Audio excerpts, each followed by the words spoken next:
Pero la realidad es que el olfato es un sentido relegado y vos y yo le damos poca importancia a menos que te dediques a hacer perfumes o a trabajar en cloacas. De hecho, pensás en respirar por la nariz y en el olfato solamente cuando lo perdiste. Si no tenés un problema con el olfato, pensás en él cuando olés algo horrible o cuando olés algo maravilloso, pero fuera de ese tiempo ni siquiera lo considerás. Pensarías que importa poco, pero uno de cada 50 genes que tenemos en nuestro ADN están relacionados con el olfato, con lo cual hay un montón de información genética que regula este sentido. Esta cantidad de genes hace a tu variabilidad y hace a que vos y yo podamos no oler lo mismo. Pensá que un 25% de la población tiene una variante de un gen que en orina les permite distinguir el olor a espárragos. Si comiste espárragos o si vas al baño después de alguien que comió espárragos y tenés esta variante del gen, lo vas a oler. Si no, no vas a oler nada particular. Pero independientemente de si tenés un super olfato o no, todos podemos dañar nuestro olfato. La pérdida del olfato es lo que llamamos anosmia y puede suceder por golpes en la cabeza, en el envejecimiento podemos tener una pérdida progresiva e incluso podemos perder el olfato, como seguramente ya sabés,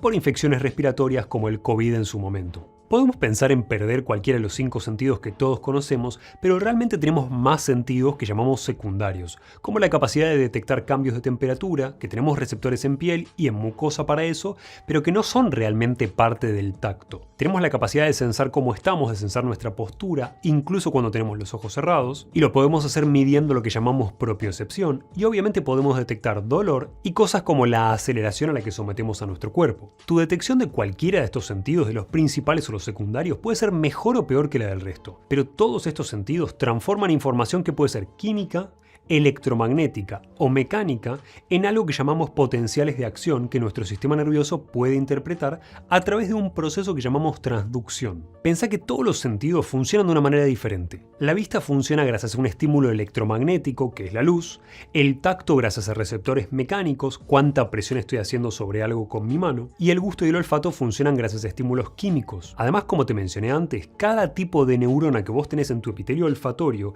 responde a un olor específico. Por eso vos y yo podemos tener incluso el mismo tamaño de epitelio, pero responder a olores de una manera muy diferente a pesar de que incluso tengamos la misma genética. Por ejemplo, que yo pueda detectar mucho mejor que vos el olor a ajo porque tengo más neuronas relacionadas con la detección de esos compuestos y quizás vos al tener menos de esas neuronas necesitas que haya más compuestos volátiles, ergo más cantidad de ajo, para generar el mismo efecto. Tenemos muchos de estos tipos de compuestos que no vale la pena mencionar, pero en general los asociamos según el tipo de olor que dan. Tenemos compuestos que dan olores florales, que obviamente son los que encontramos en las flores como la lavanda, olores frutales que obviamente vienen de las frutas como la ananá o la manzana y que también podemos encontrar en bebidas fermentadas como el vino o la sidra, olores picantes como el que trae la capsaicina que tienen los ajíes, olores a maderas que se usan también de manera sintética en productos de limpieza como el cedrol, y luego tenemos olores cítricos como el del limonene que son muy usados en aromaterapia, olores dulces, olores ahumados, olores herbáceos,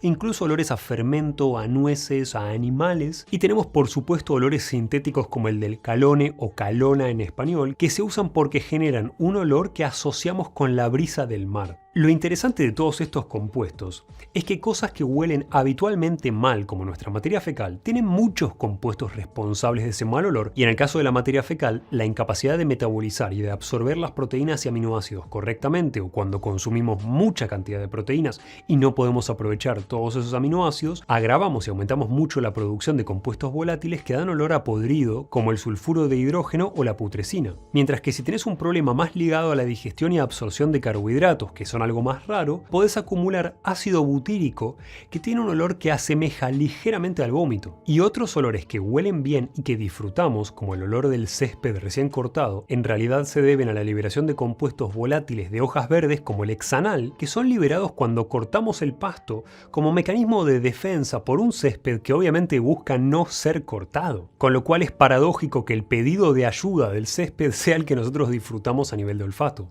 Esta enorme variedad de compuestos que podemos detectar con olores diferentes y neuronas diferentes para interpretarlo es lo que hace que nuestro olfato sea mucho más variable que nuestra vista o que nuestra audición. De hecho, es una de las razones por las que quizás te gusta tanto una comida en particular. Quizás te encanta la pizza porque olés más el ácido butírico del queso u otro compuesto volátil de la masa comparativamente con otras personas. Toda esta enorme cantidad de compuestos volátiles que dan los olores que vos y yo olemos se reúnen en nuestras células mitrales, que son células que tiene tu sistema nervioso y que sirve como estación para la información antes de llegar a tu cerebro. Pero una de las razones más importantes por las que vos y yo tenemos un sentido del olfato diferente no tiene que ver solo con la enorme cantidad de olores que podemos medir y con nuestras neuronas que lo interpretan, sino también con el camino que toma esa información eléctrica al llegar al cerebro. Nuestra información del olfato tiene mucha relación con nuestras emociones por la cercanía con el sistema límbico, pero también se conecta con una parte de nuestro cerebro llamada corteza prefrontal que nos permite analizar lo que olemos. Básicamente, la información de la corteza prefrontal